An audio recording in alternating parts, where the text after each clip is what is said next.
이렇게 강세장일 때는요, 모멘텀이 좋은 종목들이 더 많이 치고 나가기 때문에 수익률이 상당히 좋을 수 있겠고요. 약세장에서는요, 그만큼 또 하락률도 클 수가 있습니다.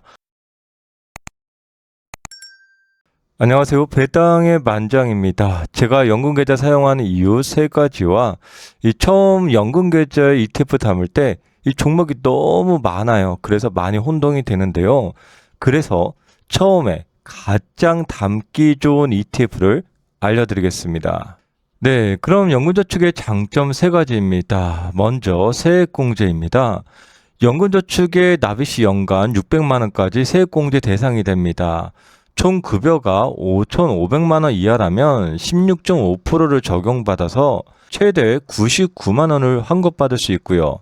총 급여가 5,500만 원을 초과한 경우에 세액공제율은 13.2% 적용받아서 최대 79만 2천 원까지도 돌려받을 수 있습니다. 다음 두 번째가 가세 이연입니다. 이것은 복리 효과의 핵심인데요. 일반 계좌에서는 배당금을 받으면 원천징수로 15.4%의 배당소득세를 뺍니다. 반면 연금저축에서는요, 세금 납부가 55세 이후 연금 수령 시까지 미뤄집니다. 이 예를 들어서 1억 원을 투자해서 연 5%의 배당금을 받았을 경우에 일반 계좌에서는 일단은 배당금의 15.4%를 공제하고서 원천징수하고서 입금이 되죠. 그렇기 때문에 만약에 재투자를 하더라도 세금을 뺀 다음에 남은 금액 가지고 재투자할 수 있는데 연금계좌에서는 과세 이연되기 때문에 온전히 다 재투자를 할 수 있겠고요. 그리고 마지막으로 저율과세 부분인데요. 그러한 과세되는 그런 부분들이 55세 이후 연금 수령 시엔 3.3에서 5.5%의 저율로 과세될 수 있다는 부분이 상당히 유리할 수 있다는 것이죠. 그래서 연금저축 계좌는요, 저뿐만 아니라 저희 자녀도 계좌 개설을 해둔 상태에 있고 이 안에서 또 ETF들을 모으고 있습니다. 네, 그리고 연금 계좌에서는요, 이미 경험이 많으신 분들은 본인과 가장 결이 잘 맞는 ETF를 이미 선정하셨을 거예요. 그런데 처음으로 연금 계좌를 개설해서 무엇을 살까 이런 고민이 있는 분들께는 오늘 내용 끝까지 시청하시면 큰 도움이 되실 겁니다. 네, 먼저 기억해야 되는 것은 미국의 S&P 500입니다. 역사적으로 지금 데이터를 확인해 보았는데 상승 확률이 72%입니다. 10번 중에 7번은 상승장이었다라는 거고요. 그리고 평균 상승률은 11.8%에 달합니다. 여기에서 3년에 한 번은 20% 이상 상승장을 나타냈다라는 거고요.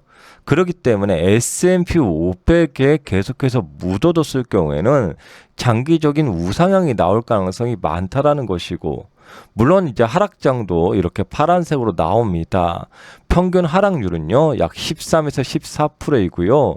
17년에 한 번 정도가 20% 이상 하락입니다. 아까 상승장은 3년에 한 번 20% 이상 상승이고, 하락은 17년에 한 번 정도 20% 이상 하락이라는 겁니다. 그리고 2000년도 이후부터 연도별 상승 하락률 표시입니다. 전체적으로 보시더라도 아까 통계치처럼 이 빨간색 상승장이 훨씬 많았고요. 역시나 3년 중에 2년은 상승장이었다라는 것을 기억을 하고요.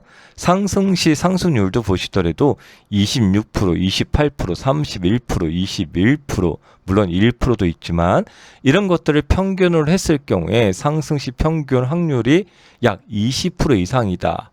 네, 물론 하락장도 존재하긴 하지만 이 하락장을 피하려고 노력하는 것보단 그냥 시장에 계속 머물러 있으면은 상승 확률이 훨씬 높기 때문에 장기적으로 자산이 우상향이 된다라고 생각을 해볼 수가 있는 것이겠죠. 그러면 S&P 500 같은 경우에는요, 2008년도 금융위기 때 큰 폭으로 하락을 합니다. 그리고 중간중간 코로나 팬데믹이라든지 22년도 1년 내내 하락한 금리 인상 기간들도 겪었지만 이런 회복 탄력성이 상당히 좋았고 장기적으로 꾸준하게 우상향이 되었다라는 것을 우리는 눈으로 확인할 수가 있었습니다. 그래서 연금저축계좌에서 처음으로 관심을 가질 수 있는 것은 바로 국내 상장 미국 S&P 500 ETF입니다. 먼저 순자산이 가장 큰 종목은요, 타이거 미국 S&P 500이 현재 시점으로 약 20조 7천억 원에 달합니다. 아주 서프라이즈한 순자산입니다. 그리고 2위는 코덱스 미국 S&P 500이 약 10조에 달합니다. 그리고 분배율로 좀 구분해 봤는데요. 분배율이 가장 높은 것은 코덱스 미국 S&P 500이 연으로 약 1.95% 정도 현재 나오고 있고요. 다음이 라이즈 미국 S&P 500이 약 1.09% 정도 나오고 있습니다. 코덱스 같은 경우에는요, 상장 이후 축적된 유보 배당금을 이 15개 분기 동안 나눠서 지급하기로 했습니다. 그래서 29년도 1월 달까지는 매 분기 약 0.5% 수준의 분배율이 예상이 되기 때문에 연으로 약 2% 정도의 분배율이 예상되고 있는 S&P 500 ETF입니다. 그리고 이번에는요, S&P 500이긴 하지만 약간 특수성이 있는 S&P 500입니다. 먼저 타이거 미국 S&P 500 동일가중 ETF입니다. 해당 ETF는 500개의 종목에다가 모두 다 동일한 비중을 포함하고 있는 ETF입니다. 일반적인 S&P 500은요, 시가총액 상위일수록 비중이 높습니다. 그런데 해당 ETF는 시가총액이 상위이든 시가총액이 낮든 1위부터 500위까지 동일한 비중으로 담고 있다 해서 타이거 미국 S&P 500 동일가중 ETF다. 이렇게 이해하시면 되겠습니다. 그리고 마지막으로 키움 미국 S&P 500 모멘텀 ETF입니다. S&P 500개 중에서 모멘텀이 뛰어난 100개의 종목을 선택한 ETF입니다. 네, 수익률을 비교해 보았습니다. 타이거 미국 S&P 500과 코덱스 미국 S&P 500 수익률은 거의 동일한 흐름을 보여주었습니다. 그리고 타이거 미국 S&P 500 동일가중 ETF입니다. 주황색으로 표시되어 있는데 바로 요 선입니다. 네, 요렇게 움직이는데요. 전체적으로 흐름 보면은 변동성이 상당히 적다라고 볼 수 있겠습니다. 그도 그럴 것이 시가총액이 높든 적든 동일한 비중으로 적용이 되기 때문에 일반적인 S&P 500에 비해서는 변동성이 적을 수밖에 없습니다. 그리고 마지막으로 키움 미국 S&P 500 모멘텀입니다. 모멘텀이 높은 100개의 종목으로 구성되어 있죠. 그렇기 때문에 상대적으로 변동성이 클 수 있다는 겁니다. 이렇게 강세장일 때는요, 상당히 빠르게 모멘텀이 좋은 종목들이 더 많이 치고 나가기 때문에 수익률이 상당히 좋을 수 있겠고요. 또 이렇게 약세장에서는요, 그만큼 또 하락률도 클 수가 있습니다. 그런 것들이 이번 시장에서 좀 더 명확히 나온 것 같습니다.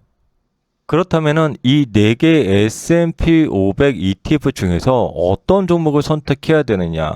우선적으로 처음 투자하시는 분들의 경우에는 타이거 미국 S&P 500, 코덱스 미국 S&P 500을 선택하시면 되겠고요. 변동성을 조금 더 낮추고 싶다 하시는 분들의 경우에는 타이거 미국 S&P 500 동일가중 ETF가 있습니다. 500개 모두 동일한 비중으로 포함한다라는 것이고요. 마지막으로 키움 미국 S&P 500 모멘텀은요, S&P는 좋은데 여기에서 좀 더 변동성이 큰 것을 선호하시는 분들께는 또 키움 미국 S&P 500 모멘텀 ETF가 좋은 대안이 될 수가 있습니다. 제가 ETF를 투자하다 보니까 무엇이 좋고 무엇이 나쁘다 이런 것보다는 이 나에게 맞고 나에게 맞지가 않다 이런 것들이 정말 중요했던 것 같습니다. 그런데 처음으로 투자하실 경우에는 이렇게 S&P 500 위주로 먼저 선택하는 것이 이 하락장 때 충분히 견딜 수 있고요.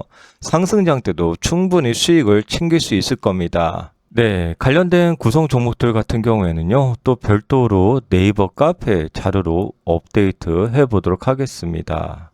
오늘 영상 조금이라도 도움이 되셨다면 구독과 좋아요 부탁드리고요. 그러면 또 네이버 카페에서 만나 뵙겠습니다. 감사합니다. 배당의 만장이었습니다.